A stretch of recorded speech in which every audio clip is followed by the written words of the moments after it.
Hello guys, welcome back to my channel वांगशियान forever love. तो आज हम यू लव मी का 5 पार्ट देखने वाले हैं। एंड जैसा कि हमने प्रीवियस वीडियो में देखा था कि विवुशियान था, वो हीलिंग पैटिका बन गया था। एंड लंग वांगजी उन्हें उस पर डाउट हो रहा था कि ये विवुशियान है। एंड उसके बाद वो लोगों ने एक प्रतियोगिता की थी और वो लोग एक मैजिकल वर्ल्ड में गए थे। वहाँ पे कुछ लोगों ने विवुशियान पे अटैक कर दिया था एंड एक पॉइजन से वो लगा हुआ तीर विवुशियान के लग गया था एंड वो काफ़ी ज़्यादा घायल हो गया था। उसके बाद लांग वांगजी उसे लेकर एक इन में गए थे एंड वहाँ पे उन्होंने एक रूम लिया था और उसे रूम में लेकर गए थे और वो सोच रहे थे कि इसे किस तरह ठीक किया जाए। एंड उसके बाद उन्होंने शुयांग को बुलाया था। शुयांग को बुलाते हैं एंड वो एक मैजिकल स्पेल पढ़ते हैं जिससे वहाँ शुयांग आता है। एंड वो बोलता है, यस एम्परर, आपने मुझे यहाँ बुलाया। लांग वांगजी बोले, हाँ शुयांग, विंग को एक पॉइजन से बुझा हुआ तीर लग गया है एंड हमें इसका इलाज करना होगा। तुम्हारे पास जो भी जड़ी बूटियाँ हैं उन्हें लेकर आओ तुम। वो तभी शुयांग बोला, एम्परर, आपने तो अब तक उनका मास्क भी नहीं हटाया, फिर आपको ऐसा क्यों लग रहा है कि ये विवुशियान है? एम्परर लांग वांगजी बोले, क्योंकि मैं उसे बहुत अच्छे से जानता हूँ। मैं लोगों की तरह उसे उसके फेस से नहीं बल्कि उसकी रूह से उसे पहचानता हूँ। और ये कहकर वो विवुशियान के थोड़े पास जाते हैं एंड उसका मास्क हटाते हैं। उसके बाद वो दोनों शॉक रह जाते हैं। जैसा कि लांग वांगजी को डाउट था, विवुशियान ही हीलिंग पैटिका था। एंड उसने जब मास्क हटाया तो वहाँ विवुशियान था। एंड ये देखकर लांग वांगजी अपने मन में स्माइल करते हैं। एंड उसके बाद शुयांग जाता है एंड बहुत सारी मेडिसिन लेके आता है। एंड लांग वांगजी उससे बहुत सारी स्पेल पढ़ते हैं एंड वहाँ पे एक वो मेडिसिन बनाते हैं एंड उसे विवुशियान पे अप्लाई करते हैं। एंड वो बोले, शुयांग, तुम अब जहाँ से जा सकते हो, मैं विवुशियान का ख्याल रखूँगा। एंड उसके बाद विवुशियान को लगभग 2-3 घंटे बाद होश आता है। एंड जब वो होश में आता है तो वहाँ लांग वांगजी रूम में नहीं थे एंड उसका मास्क भी हटा हुआ था। विवुशियान सोचता है, क्या सच में उन्होंने मेरा फेस देख लिया? क्या उसने मुझे पहचान लिया? क्या वो फिर से मुझे मारने की कोशिश करेगा? ये सब वो सोच रहा था। तभी वहाँ पे लांग वांगजी आए और वो बोले, विंग, तुम होश में आ गए। वो विंग काफ़ी कन्फ्यूजन से उन्हें देख रहा था कि इसे पता है मैं हूँ लेकिन इससे मुझे मारने की कोशिश नहीं की। ये सब उसके माइंड में बहुत सारी बातें चल रही थी। एंड तभी लांग वांगजी बोले, मैं तुम्हारे लिए खाना लेकर आया हूँ। और वो उन्हें खाना देते हैं। विवुशियान उनसे वो खाना ले लेता है लेकिन वो खा नहीं रहा होता है। तभी लांग वांगजी बोले, इसमें कोई पॉइज़न नहीं है, मैं टेस्ट करके दिखाता हूँ। एंड वो उससे लेकर उसे टेस्ट करते हैं। फिर विवुशियान उस खाने को खा लेता है। वो लोग वहाँ पे बैठे हुए थे एंड लांग वांगजी बोले, तुम कहाँ गए थे? उस युद्ध के बाद तुम कहीं नज़र नहीं आए। विवुशियान ये सुनकर थोड़ा कंफ्यूज हो रहा था और वो मन में बोला, तुम कितना नाटक कर लेते हो ना लंजा, तुमने खुद मुझे मरवाने के लिए अपने एल्डर्स को भेजा। ये वो सब अपने मन में कह रहा था और वो देख रहा था उसकी फेस की तरफ। लेकिन तभी वहाँ एक लेडी उन लोगों पे अटैक कर देती है एंड वो पता नहीं कुछ स्पेल्स पढ़ती है जिससे विवुशियान एंड लांग वांगजी दोनों ही बेहोश हो जाते हैं। एंड जब उन दोनों की आंखें खुलती हैं तो वो लोग एक पिंजरे में कैद थे। एंड वांगजी की आँख खुलती है तो वो एक पिंजरे में कैद थे और विवुशियान अभी तक बेहोश था। एंड तभी वो किसी तरीके से विंग को भी होश में लेकर आते हैं। एंड विंग और वांगजी जब उस देखते हैं तो वहाँ पे वो पिंजरे में कहते हैं और विंग बोला, हम लोग यहाँ कैसे? लांग वांगजी बोले, पता नहीं।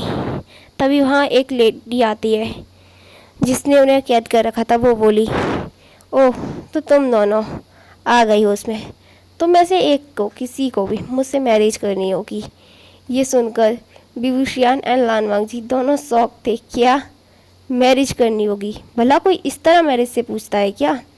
विंग बोला, वो लड़की बोली, यस, मैं इसी तरीके से पूछती हूँ। तुम दोनों में से कौन मुझसे मैरिज करेगा या फिर तुम दोनों मुझसे मैरिज करोगे?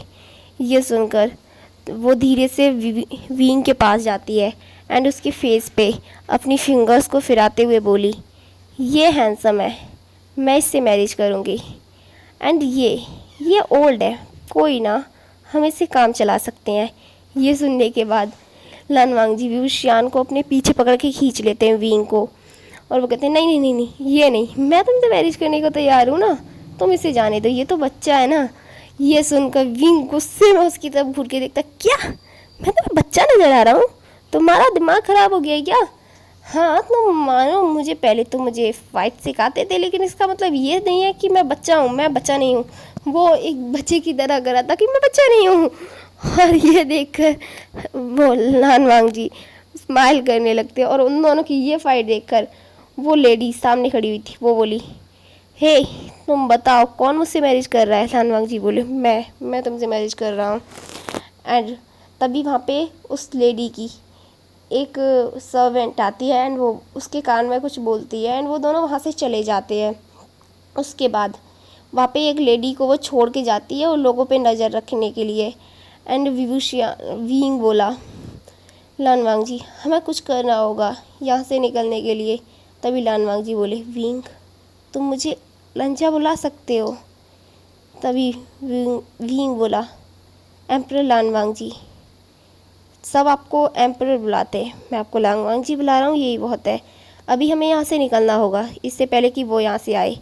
आपसे तो कुछ होगा नहीं, मैं जैसा कर रहा हूँ ना, आप नाटक करिए। एंड वो उनके कान में अपना प्लान बताता है कि मैं बेहोश हो जाऊँगा और आप नाटक करना कि मेरी तबीयत ख़राब हो गई है, और जब वो वहाँ हमें बाहर निकालेगी तो हम दोनों यहाँ से भाग जाएंगे। वो दोनों एक दूसरे की तरफ देखकर स्माइल करते हैं। एंड विंग जो बेहोश होने का नाटक करता है, एंड वो वांगजी के कंधे पे गिर जाता है, और वांगजी कहने लगता है, प्लीज़ कोई हेल्प करो, मेरे फ्रेंड बेहोश हो गया है, इसकी तबीयत ख़राब हो रही है। और वो उस लेडी की तरफ देखकर अपने क्यूट से फेसेस बना रहा होता है, प्लीज़ मेरी हेल्प करो, मेरे दोस्त की तबीयत काफ़ी ज़्यादा ख़राब हो रही है। एंड वो लेडीज़ जो उस पिंजरे का गेट खोल देती है, एंड जैसे ही गेट खुलता है वो दोनों उस लेडी को धक्का देकर उस केव से बाहर निकलने के लिए भागने लगते। लेकिन तभी वो सामने जो एक लेडी थी जिन्होंने उसे कैद करके रखा था, वो अपैर होती है, एंड वो दोनों को देखकर स्माइल करती है, बोलती है, मुझे पता था कि तुम दोनों यहाँ से भागने की कोशिश ज़रूर करोगे, इसीलिए मैं एक स्पेल लगा कर गई थी, अगर तुम यहाँ से भागने की कोशिश करोगे तो मुझे पता चल जाएगा। ऐसा कहकर वो उन दोनों पे अटैक करने लगती है, लेकिन विंग जो काफ़ी पावरफुल था, एंड वो उसके सामने आ जाता है और वो उससे लड़ने लगता है। लेकिन तभी वांगजी की तरफ वो एक तलवार को फेंकती है, लेकिन तभी विंग काफ़ी तेज़ी से एक स्पेल पड़ता है, एंड वांगजी के आसपास एक ब्लू कलर के घेरा बना देता है जिसके अंदर वांगजी था। एंड वो फिर उस लड़की से लड़ने लगता है, लेकिन अब वो धीरे धीरे वो लड़की एक डिमॉन में बदलती जा रही थी, काफ़ी डरावनी सी। एंड उसकी आइज़ जिससे ब्लू कलर की रोशनी निकल रही थी, एंड जैसे ही विंग की आइज़ उस लेडी की आइज़ से मिलती है, वैसे ही विंग उसके कंट्रोल में हो जाता है, एंड उसके सामने बहुत सारी बातें चलने लगती हैं। एंड उसे ऐसा लग रहा होता है जैसे वो सारे लोग जो उसे मारने आ रहे हैं, एंड वो लड़ने लगता है धीरे धीरे। एंड वो फिर खुद की तरफ वो लेडी विंग को ऑर्डर देती है कि वो उसके अपनी गर्दन पे तलवार रखे एंड खुद का गला काट ले। ये देखकर लान वांगजी काफ़ी ज़्यादा डर जाते हैं, एंड अब वो अपनी पूरी पावर से उस ब्लू रोशनी जो उस विंग ने उसके आसपास बनाई थी उसे तोड़ देते हैं। एंड वो काफ़ी तेज़ी से चिल्लाते हुए विंग की तरफ बढ़ते हैं, विंग। लेकिन विंग जो भी उनकी एक बात नहीं सुन रहा था, लेकिन तभी लान वांगजी उसे पुश करते हैं, एंड उसे पुश करते हैं और वो गिर जाता है। फिर उसे उठाकर वो हिलाने लगते हैं, एंड उसे हक कर लेते हैं। और ये देखकर जो लान वांगजी थे उनकी आंखों से आंसू आने लगते, क्योंकि विंग होश में नहीं आ रहा था, एंड वो बार बार खुद को हार्म करने की कोशिश कर रहा था। एंड जब लान वांगजी के आंसू विंग के शोल्डर पे गिरते हैं तो वो धीरे धीरे होश में आ जाता है। एंड वो जब लान वांगजी को इस तरह खुद को हक किए और रोते हुए दिखता है, तो फिर वो काफ़ी कन्फ्यूजन लुक में उनकी तरफ देखता है। लेकिन तभी जो लेडीज़ थी वो उन दोनों पे अटैक कर देती है, एंड तभी विंग अपनी तलवार उस लेडी के आर पार कर देता है, एंड उससे वो लड़की मर जाती है।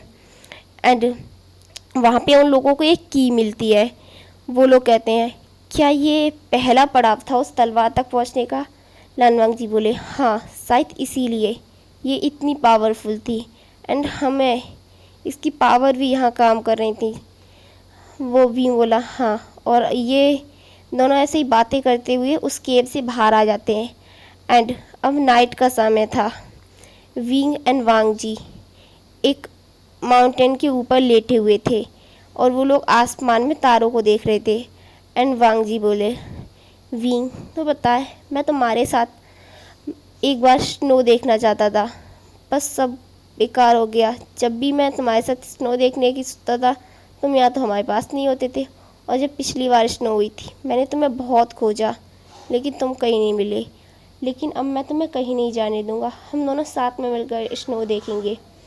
विंग जो लांगनांग जी के फेस की तरफ देखकर स्माइल कर रहा था, और वो अपने मन में सोचता है, पता नहीं उस स्नो तक हमें वो डेमोन मिल जाएगा जिसकी बॉडी में उसे जाना है, फिर शायद सब कुछ ख़त्म हो जाएगा। एंड तभी विंग लानवांग जी बोले, तो पता है विंग, जब तुम उस माउंटेन से चले गए थे तो फिर हमें बहुत डर लगा था। जैसे ही विंग ये सुनता है तो फिर उसे 2 साल पहले हुई सारी बातें याद आने लगती हैं, किस तरह लानवांग जी के एल्डर्स ने उस पर अटैक किया था एंड वो काफ़ी ज़्यादा घायल हो गया था एंड वो उससे नीचे गिर गया था पहाड़ी से। ये याद आती कि विंग की आंखों में गुस्सा, नफरत एंड बदले लेने की जिद सब नज़र आने लगती है एंड वो काफ़ी गुस्से में वहाँ से उठता है एंड वहाँ से जाने लगता है। ये देखकर लानवांग जी कहते हैं, विंग तुम कहाँ जा रहे हो? विंग गुस्से में बोला, तुम्हें फ़र्क नहीं पड़ना चाहिए मैं कहाँ जा रहा हूँ कहाँ नहीं, तुम्हें इससे कोई फ़र्क नहीं पड़ना चाहिए। ऐसी आवाज़ सुनकर विंग की लानवांग जी पूरी तरीके से शॉक रह गए थे, क्योंकि आज तक विंग ने कभी उनसे इस तरह तो बात नहीं की थी। एंड विंग वहाँ से चला जाता है एंड वो वहाँ से अपने लिए एक रूम लेता है, वहाँ से एक इन में जाकर वो अपने लिए रूम लेता है और वहाँ पे चला जाता है। एंड फिर वो वैनिंग को अपने पास बुलाता है एंड उससे पूछता है क्या उसे वो उस पर्सन के बारे में पता चला। वैनिंग कहता है हाँ, ये कंपस जो एक पर्सन की तरफ देखकर हमें इशारा कर रहा था, और रोशनी भी। विंग ये सुनकर स्माइल करता है और वो पूछता है क्या तुम्हें कुछ पता चला वो पर्सन कौन है?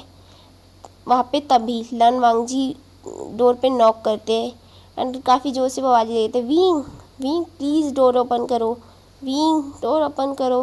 विंग गुस्से में अपनी आंखें बंद करता है और कहता है, आह इसे मुझसे क्या चाहिए, इसने सब कुछ तो मेरा छीन लिया है और अब ये मुझे चैन से रहने भी नहीं देता। तभी वैनिंग बोला, तुम जाकर चेक कर लो ना। उसने कहा ठीक है मैं कर रहा हूँ। उसने जाकर डोर ओपन किया तो लानवांग जी वहाँ पे खाने की ट्रे लेके खड़े हुए थे एंड वो स्माइल कर रहे थे। विंग ये देखकर बहुत ज़्यादा इरिटेट हो जाता है और बोलता, क्या तुम यहाँ मुझे खाना देने आए हो? वांग जी बोला, हाँ मुझे भूख लगी थी, हम दोनों बैठ के साथ में खाना खाते हैं। और वो उसे अंदर लेकर आ जाता है एंड वो दोनों बैठ के खाना खा रहे होते हैं। तभी वहाँ सुयांग भी आ जाता है एंड जो वैनिंग ने अपने हाथ में एक कंपास पकड़ा हुआ था एंड वो वैनिंग सुयांग को देखकर रोशनी करने लगता है एंड वो टिक टिक की आवाज़ें आने लगती हैं, जिससे विंग एंड वैनिंग दोनों ही समझ जाते हैं कि सुयांग ही वो पर्सन है जिसके अंदर वो डेमोन को डालने वाले हैं। एंड वो दोनों एक दूसरे की तरफ देखकर स्माइल करते हैं। एंड अब हम नाइट का सीन देखते हैं, मिड नाइट का सीन देखते हैं। विंग एंड वैनिंग बाहर खड़े हुए थे एंड वो मैजिक कर रहे थे, कुछ मैजिक कर रहे थे एंड उनके सामने एक ब्लैक कलर का बॉक्स था जिससे बहुत सारी ब्लैक रोशनी निकल रही थी एंड वो लोग उसे खोलने की कोशिश कर रहे थे। तभी वह बेंचिंग भी आ जाती है एंड न्यू सांग भी, और तीनों चारों मिलकर उस पर काफ़ी एक साथ मिलकर वो करते हैं, अपना मैजिक इस्तेमाल करते हैं, जिससे वो बॉक्स खुल जाता है एंड उसकी ब्लैक रोशनी निकलकर सीधा सुयांग की बॉडी के अंदर चली जाती है। एंड सुयांग जो सो रहा था अचानक से उसकी आंखें खुल जाती हैं एंड उसकी आंखें जो पूरी तरीके से रेड हो रखी थी एंड उसे देखकर ऐसा लग रहा था जैसे वो सुयांग हो ही ना, और वो बाहर निकल के जाने लगता है रूम से। तभी वांग जी पीछे से आवाज़ देता है, सुयांग तुम कहाँ जा रहे हो इतनी रात को? सुयांग जिसकी आंखें अब एकदम नॉर्मल हो गई थी एंड वो वांग जी की तरफ देख के स्माइल करता है, मतलब कहीं नहीं मैं बाहर जा रहा था। एंड वो बाहर जाता है, लेकिन तभी कुछ लोग सुयांग पे अटैक कर देते हैं जिससे वो घायल हो जाता है एंड वो बेहोश भी हो जाता है। और वांग जी ये देखकर काफ़ी ज़्यादा डर जाते हैं एंड उसे अंदर लेकर आते हैं एंड विंग भी ये शोर सुनकर वहाँ आता है और वो सुयांग की ऐसी हालत देखता है तो वो हल्की सी स्माइल करता है जैसे ये सब उसका ही प्लान हो। एंड वांग जी कहते हैं हमें इसे एक सेफ जगह भेजना होगा, इसकी तबीयत काफ़ी ज़्यादा ख़राब हो रही है। ये कहकर वांग जी मैजिक करते हैं एंड सुयांग को अपने मैजिक से टेलीपोर्ट करके गूसू भेज देते हैं। एंड वहाँ पे गूसू के एल्डर्स एंड डॉक्टर्स उसका इलाज कर रहे होते हैं, लेकिन तभी अचानक से उसकी आंखें खुल जाती हैं एंड उसकी आंखें पूरी तरीके से रेड थीं एंड वो सब पे अटैक करने लगता है, सबको मारने लगता है। एंड वहाँ पे वो काफ़ी सारी डेड बॉडीज़ पड़ी हुई थी एंड वो सबको मारते जा रहा था एंड काफ़ी ज़्यादा हंस रहा था, जैसे कि वो सुयांग हो ही ना। एंड अब हम दूसरी तरफ विंग एंड वांग जी का सीन देखते हैं। वहाँ पे वो लोग उसी रूम में बैठे हुए थे और वहाँ पे धीरे धीरे मॉर्निंग हो गई थी एंड वो लोग मॉर्निंग में बाहर जाते हैं और वो लोग बढ़ रहे होते हैं ऐसे ही आगे। तभी वहाँ पे उन्हें एक पुराना हाउस टाइप मिलता है एंड जो विंग के हाथ में की थी वो उससे डोर ओपन करता है, लेकिन तभी कुछ लोग उन पे अटैक कर देते हैं। जो लोग नॉर्मल तो थे ही नहीं क्योंकि वो लोग मैजिकल वर्ल्ड में थे, तो वो लोग अटैक कर देते। काफ़ी ज़्यादा वो लोग उनसे फाइट होती है जिसमें वांग जी एंड विंग काफ़ी ज़्यादा घायल हो जाते हैं एंड किसी तरह वो खुद को संभालते हुए उन लोगों से लड़ते हुए उस रूम में उस घर के अंदर जाते हैं। वहाँ पे वो तलवार रखी हुई थी एंड वो तलवार लेके वो सारे क्लान के लोग वापस आ जाते हैं गूसू में एंड विंग वहाँ से वापस हीलिंग चला जाता है एंड बाकी क्लास के लोग भी। और वो तलवार जो विंग ने ढूंढी थी, इसीलिए वो तलवार को विंग अपने साथ हीलिंग ले जाता है एंड जब वांग जी गूसू में जाता है तो वो वहाँ पे बहुत बुरी हालत देखता है एंड सब चीज़ें बिखरी हुई थी एंड वहाँ पे लाशें पड़ी हुई थी चारों तरफ। एंड उसके भाई जो बहुत ज़्यादा बुरी तरह से घायल थे एंड उसके अंकल जिनकी डेथ हो चुकी थी एंड उसके भाई बोले, देखा उस विभूषियान ने सब कुछ बर्बाद कर दिया, वो वापस आ गया है, देखो उसने क्या किया, उसने उस राक्षस को आज़ाद कर दिया, उस स्वन्यु को आज़ाद कर दिया है। ये सुनकर वांग जी पूरी तरीके से शॉक रह जाता है और वो कहता है नहीं नहीं गगा, आप झूठ बोल रहे हैं, विंग ऐसा नहीं कर सकता, उसने तो कहा था कि वो ब्लैक मैजिक छोड़ रहा है। तभी लैन से चैन गुस्से में चिल्लाते हुए बोले, नान वांग जी तुम पागल कहीं तो नहीं हो गए हो, तुम्हें दिखाई नहीं दे रहा है, हमारे सारे लोगों को मार दिया उसने, हमारा पूरा क्लान बर्बाद कर दिया है एंड देखो क्या हालत पड़ी हुई है यहाँ पे। एंड वो उन्हें चक्कर आने लगते हैं, वो काफ़ी ज़्यादा घायल थे, इसलिए वांग जी उन्हें पकड़ता है एंड एक सेफ जगह बिठाता है एंड वो अपने महल में घूम रहा होता है एंड वो देख रहा होता है चारों तरफ लैंड डिसिपल्स की डेड बॉडीज़ पड़ी हुई थी एंड उसके रिलेटिव्स की एंड उसके अंकल जिनकी डेड बॉडी उनके रूम में पड़ी हुई थी। एंड वांग जी जब उनके रूम में जाता है तो वो पूरी तरीके से शॉक रह जाता है क्योंकि उसके अंकल को इतनी बुरी तरह से मारा गया था, उनके सीने से दिल निकाल लिया गया था एंड उन्हें बहुत बुरी तरह से उनकी बॉडी के अंदर कई सारी तलवारें निकाली गई हों, ऐसी हालत थी उनकी। एंड वांग जी ये देखकर पूरी तरह से टूट जाता है एंड वो रोने लगता है एंड वो कहता है, विंग तुमने ऐसा क्यों किया, तुमने सब कुछ बर्बाद कर दिया, मुझे लगा था मैं आऊँगा सब कुछ ठीक हो जाएगा, लेकिन तुमने सब बर्बाद कर दिया। एंड वो रोने लगता है। तभी उसे किसी के कहलाने की आवाज़ आती है एंड वांग जी जब उस साइड जाता है तो वहाँ एक पेड़ के नीचे सुयांग जो घायल पड़ा हुआ था एंड वो बोला, एम्परर विभूषिया ने सब बर्बाद कर दिया एंड उसने सबको मार दिया, वो आपको मारने की बात कर रहा था, वो आपको भी मार देगा, आप यहाँ से चले जाइए। एंड लान वांग जी ये सुनकर मानो उनके अंदर के इमोशंस, उनके अंदर की फीलिंग्स एंड सब कुछ ख़त्म हो गया हो, वो एक हार्टलेस पर्सन की तरह, एक स्टैचू की तरह बन गए थे। एंड गाइस इसी के साथ आज का हमारा पार्ट ख़त्म होता है, मिलते हैं नेक्स्ट वीडियो में, बाय बाय।